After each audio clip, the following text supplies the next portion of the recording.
Bismillahirrahmanirrahim. Assalamualaikum warahmatullahi taala wabarakatuh. Allah Subhanahu wa taala berfirman dalam surah Yusuf ayat 86. A'udzubillahi minasyaitonir rajim. Qala innama ashku bathi wa huzni ila Allah wa a'lamu minallahi ma la ta'lamun. Tuan-tuan boleh rujuk kepada Quran masing-masing untuk terjemahan ayat yang dibacakan. Ayat ini menjelaskan tentang bagaimana jawapan yang cukup yakin daripada Nabi Allah Yaqub alaihissalam bila berhadapan dengan anak-anaknya yang melihat seolah-olah Nabi Yaqub alaihissalam berada dalam keadaan yang sangat-sangat berduka cita di atas kehilangan Nabi Allah Yusuf alaihissalam.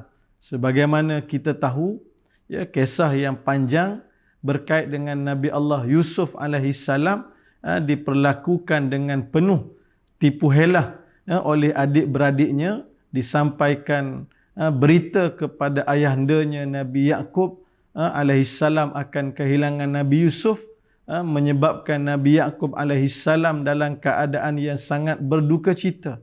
Lalu bagaimana Nabi Allah Yaqub alaihissalam memberikan suatu nilai tarbiyah ilahiyah, jawapan yang penuh dengan keyakinan dan keimanan apabila diberikan teguran oleh anak-anaknya.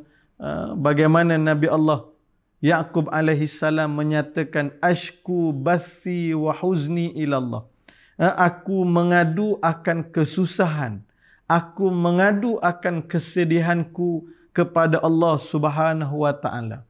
Wa a'lamu minallah ma la ta'lamun, dan aku tahu perkara yang kamu tidak tahu dari sudut kebenaran janji ataupun kebenaran mimpi Nabi Allah Yusuf alaihissalam, dari sudut kebenaran janji Allah Subhanahu wa taala.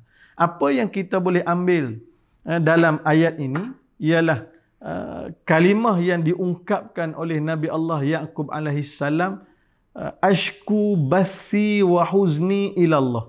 Aku mengadu kesukaranku, aku mengadu kesusahanku, aku mengadu akan kesedihanku kepada Allah Subhanahu wa taala. Maka di sinilah perlu untuk kita fahami apa yang kita baca secara berulang pada surah Al-Ikhlas sebagai contoh. Allahus Samad. Allah sebagai tempat pergantungan. Allah sebagai tumpuan untuk kita mengadu segala perkara. Maka menjadi kewajipan kita sebagai orang yang beriman, apa sahaja kesusahan yang kita hadapi, apa sahaja kesukaran yang kita hadapi, tempat mengadu kita ialah Allah Subhanahu wa taala. Kita baca dalam doa kita, Allahumma la sahla illa ma ja'altahu sahla. Ya Allah, tidak ada suatu kesenangan kecuali kesenangan yang telah Engkau jadikan, ya Allah. Wa anta taj'alul huzna was-su'ba iza syi'ta sahla. Dan kamu boleh ubah kesedihan menjadi kegembiraan. Kamu boleh ubah kesukaran menjadi kesenangan dengan begitu mudah. Maka menjadi kewajipan kepada kita untuk penuh yakin.